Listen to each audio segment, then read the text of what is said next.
ओम शांति।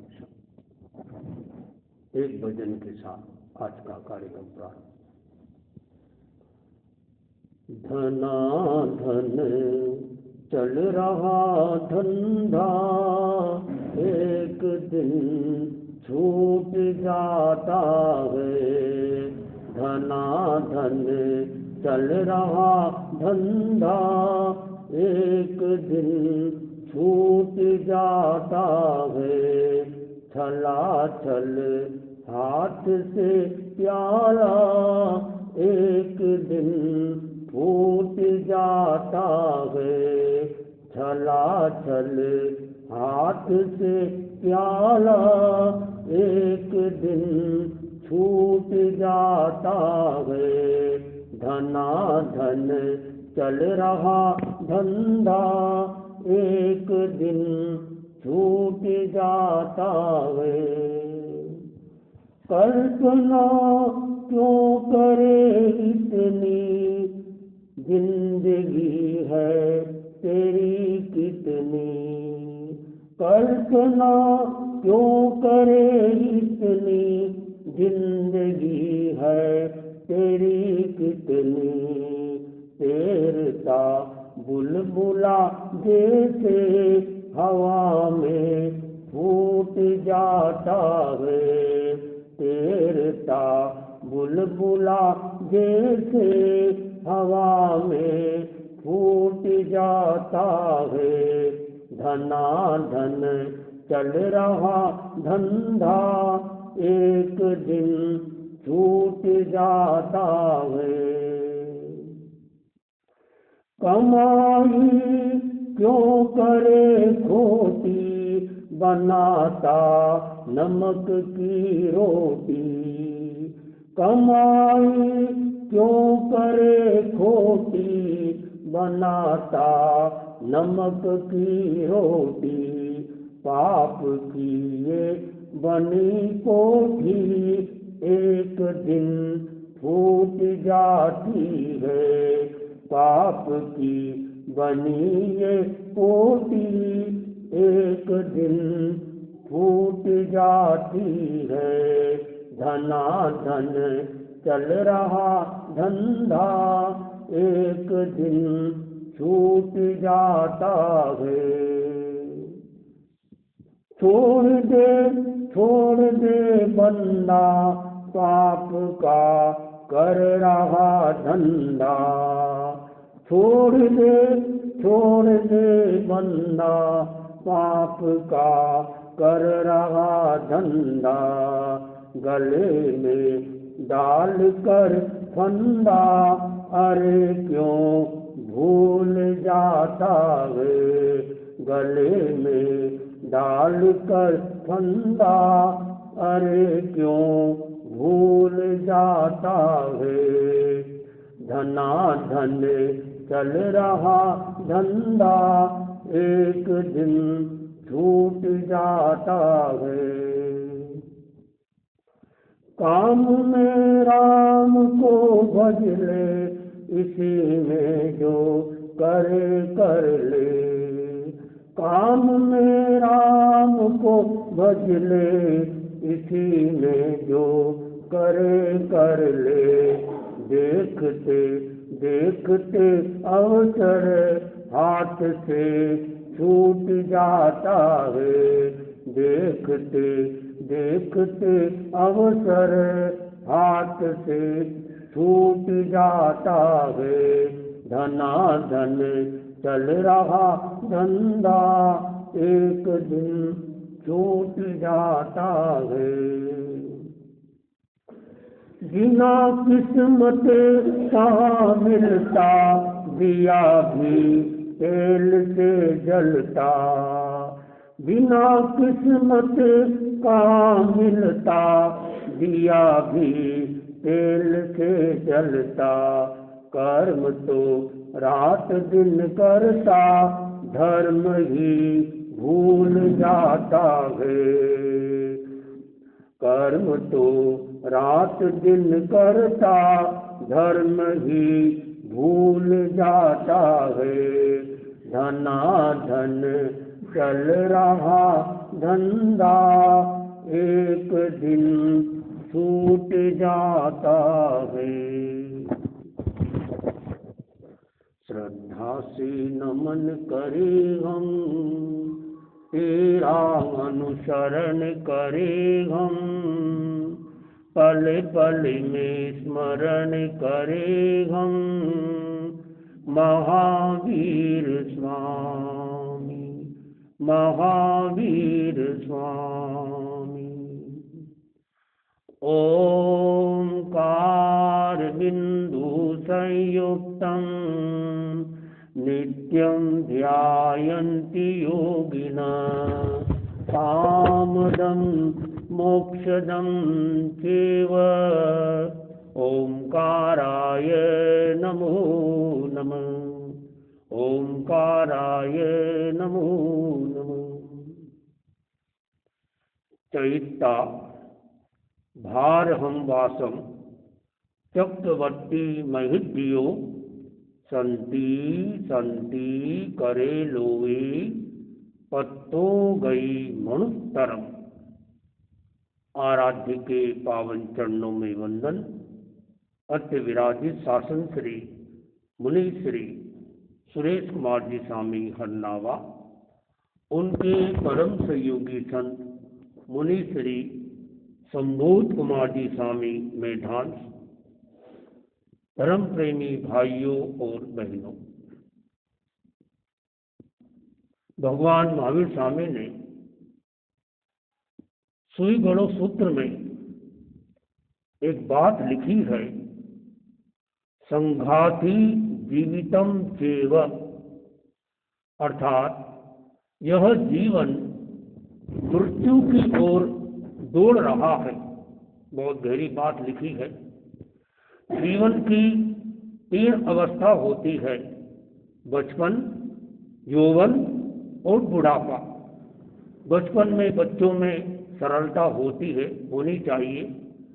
जवानी में जोश होता है, किंतु जोश के साथ होश भी रखना चाहिए। बुढ़ापे में जोश कम हो जाता है, अनुभव बढ़ जाता है। 3 तरह की अवस्था है। इन 3 तरह की अवस्था में से सबसे महत्वपूर्ण अवस्था कौन सी है?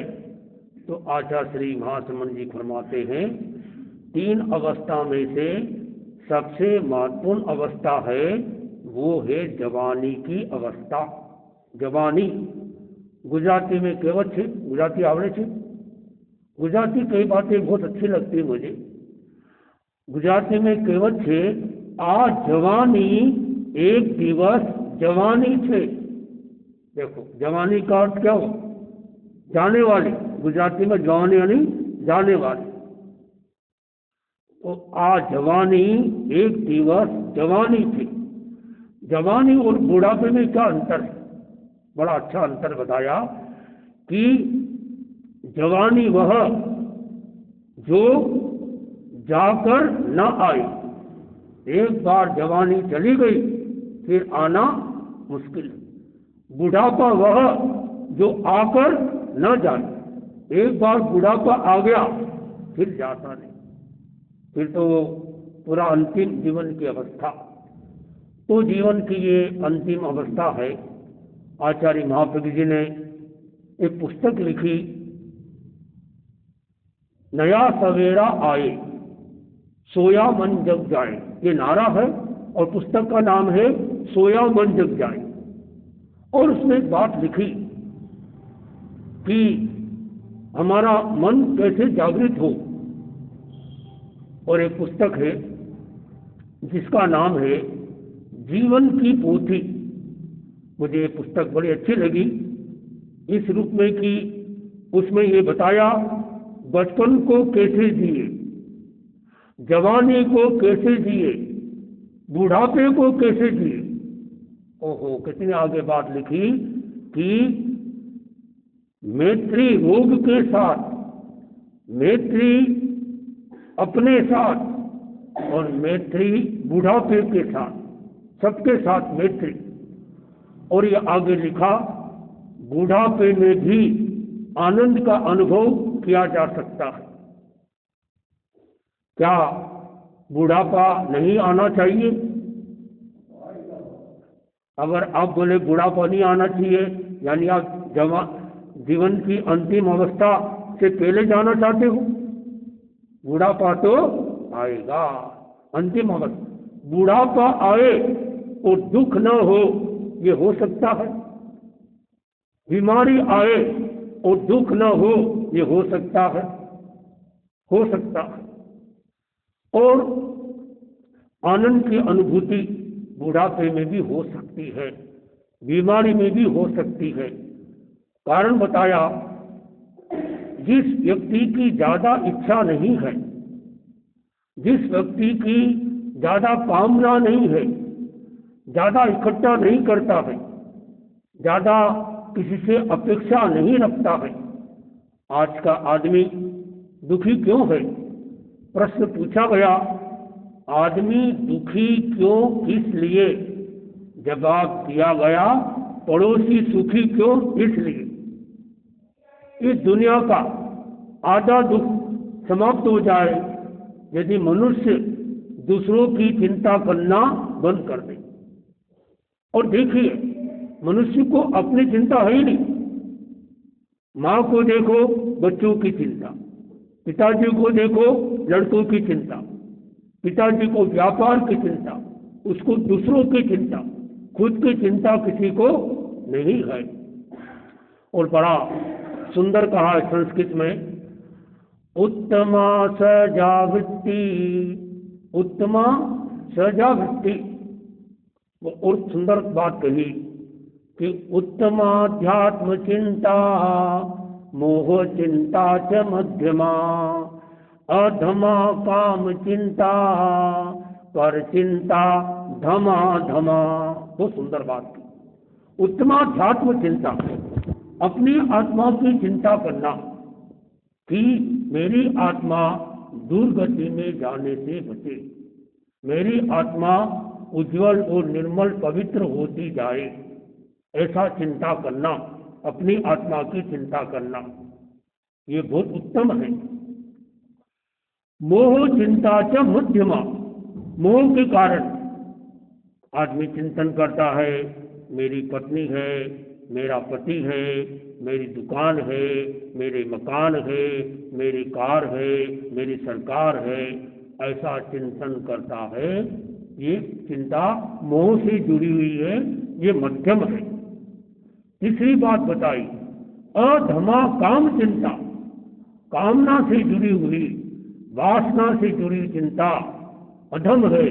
और इससे आगे बात कही कि पर चिंता धमा धमा। ओहो, दूसरों की चिंता करना अधम से भी अधम है। यदि आपको सुखी होना है, आप तुरंत 1 मिनट के अंदर सुखी हो सकते, 1 मिनट में, ज्यादा समय न लें। क्या चिंतन करना कि मैं आज से दूसरों की चिंता नहीं करूंगा, बस। यदि हम जैन है, और जैन दर्शन का सिद्धांत है, सबको अपने कर्म का मिलता है, सबको अपने भाग्य का मिलता है। हम सोचते हैं हम दूसरे के लिए कमा रहे हैं, ये हमारा अज्ञान है। हम सोचते हैं हम दूसरों को सुखी कर रहे हैं, ये हमारा अज्ञान है। कोई किसी को कुछ नहीं कर सकता। दुनिया में ऐसा कोई परमात्मा नहीं, जैन धर्म के अनुसार, जो किसी को सुखी और दुखी बना सके। आदमी अपने ही कर्मों के कारण सुखी बनता है, अपने ही कर्मों के कारण दुखी बनता है। अपनी आत्मा अपना मित्र, अपनी आत्मा अपना शत्रु। दुष्प्रवृत्ति में लगी आत्मा शत्रु है, सत्प्रवृत्ति में लगी आत्मा मित्र है। तो कहा गया कि दूसरों की चिंता करना अधम है। तो आप ये मन में सोच लो, आज से हम दूसरों की चिंता नहीं करेंगे। पत्नी की चिंता नहीं करेंगे, पति की चिंता नहीं करेंगे, बच्चों की चिंता नहीं करेंगे, मकान की चिंता नहीं करेंगे, दुकान की चिंता नहीं करेंगे, किसी की भी चिंता नहीं करेंगे। तो क्या करेंगे? क्या बताया आचार्य तुलसी ने? चिंता मत करो, चिंतन करो, व्यथा मत करो, व्यवस्था करो, प्रशस्ति मत करो, प्रस्तुति करो। देखो, एक होती चिंता, एक होती चिंता, कितना अंतर है? लिख के देखो आप। चिंता चिता समा प्रोक्ता, एक बिंदी का अंतर है। बिंदी लगाई तो चिंता, बिंदी हटाई तो चिता। लेकिन आगे कहा गया कि चिता जो होती है मरे हुए व्यक्ति को, यानी मुर्दे व्यक्ति को जलाती है। जिंदगी में एक बार, उसमें भी कोई कष्ट नहीं होता। आप अनुभव कर सकते हो। कैसे करो? मरने के बाद अनुभव कैसे करो? लेकिन जो चिंता होती है वो जिंदी आत्मा को कितनी बार जलाती है? एक बार नहीं, कितनी बार जलाती। तो आचार्य श्री महासमन जी फरमाते हैं कि चिंता करने से 4 नुकसान। चिंतया नश्यते रूपम, चिंतया नश्यते ज्ञानम, चिंतया नश्यते बलम, व्याधिर्भवति चिंतया। 4 नुकसान चिंता करने से। चिंतया नश्यते रूपम, रूप का नाश होता है। ऐसे लोगों को देखा हमने, बहुत सुंदर थे, बहुत सुंदर। चिंता आई, सुंदरता चली गई। चिंतया नश्यते ज्ञानम, ज्ञान का नाश होता है। ऐसे लोग मिले, बोले बहुत कुछ याद था बचपन में, तो भक्तामर याद था, 24 याद थी, ओहो कितना कितना 25 बोल आदि याद था। एक आदमी गीत गाता था और फिर शादी हो गई, गीत गाना बंद कर दिया। किसी ने कहा पहले अच्छे राग गाते थे, कोई राग गाओ। शादी के बाद उसने कहा भूल गए राग रंग, भूल गए छकड़ी, 3 चीज याद रही, तेल लूण और लकड़ी। सबकी विशेषता चली जाती है जब हमारी चेतना दूसरे काम में चली जाती है। तो कहा गया कि मुर्दे को भी मिलता है लकड़ी, कपड़ा और आग, जिंदा होके चिंता करे ताको बड़ो अभाव। तो चिंता करने से ज्ञान का नाश होता है। चिंतया नश्यते बलम, बल का नाश होता है। बल, शरीर का बल, अगर कोई शरीर का शरीर अपने आप कमजोर हो रहा है, मान लेना चाहिए इसके अंदर में कोई न कोई चिंता आ गई। चाहे वो बाहर से कितना खुश है, लेकिन अंदर में चिंता आ गई, इस कारण वो शरीर। एक आदमी बहुत हट्टा खट्टा था, बोले इतना हट्टा खट्टा क्यों? बोले इसको कोई चिंता नहीं। तो बोले इसको एक प्रयोग करते हैं, इसको एक चिंता दे देते। वो रोजाना सुबह 5 बजे उठता था आराम से, कभी 6 बजे, कभी 7 बजे। वो नौकर था, उसको मालिक ने बोला कल से तुमको 5 बजे जगकर मुझे जगाना है, बस इतना सा काम है। और घंटी बजा देना ताकि सब लोग जग जाए। अब उसको क्या हो गई? चिंता हो गई। अरे सुबह उठना है 5 बजे, और रात को उसको नींद ही नहीं आ रही। एक आदमी रात को सोने की तैयारी कर रहा था, लेकिन उसको नींद नहीं आ रही। घरवाले ने पूछा पतिदेव आज क्या बात है, नींद क्यों नहीं आ रही है? बोले सामने जो एक आदमी रहता है, तो क्या हुआ, वो मेरे से 3000 रुपया मांगता और मेरे पास पैसा है नहीं। जब भी मैं उसको देखता हूँ तो मुझे चिंता होती है। अच्छा इतनी सी बात है, ठीक रुको। उसको बोला मदन लाल जी क्या हुआ? जो तुम मेरे पति से 3000 मांगता है ना, हाँ जा, नहीं देना जा, मैंने जो कर ले जा। अब तो सो जा पप्पू, अब वो जागेगा। समझ गया? उसको चिंता दे दी, अरे पैसा नहीं मिलेगा, वो निश्चिंत हो गया कि पैसा देने की जरूरत नहीं। चिंता आ गई तो क्या चली गई? नींद चली गई। सोना, ये सोना आता है ना, मैंने जो पहनती है सोना, सोना नहीं तो पड़ेगा रोना। सोना ज्यादा। हमारे जब आचार्य तुलसी ने उधर दक्षिण की यात्रा की उसमें बड़ा विरोध भी हो रहा था और लोगों ने कहा आपकी मारवाड़ी महिलाएं वो सोना चांदी गहना बहुत पहनती है और वहाँ पर थोड़ी समस्या रहेगी, तो महिलाओं को मत जाने दो। बोले कोई बात नहीं, महिलाएं ज़्यादा गहना नहीं पहनेगी। समाधान हो गया।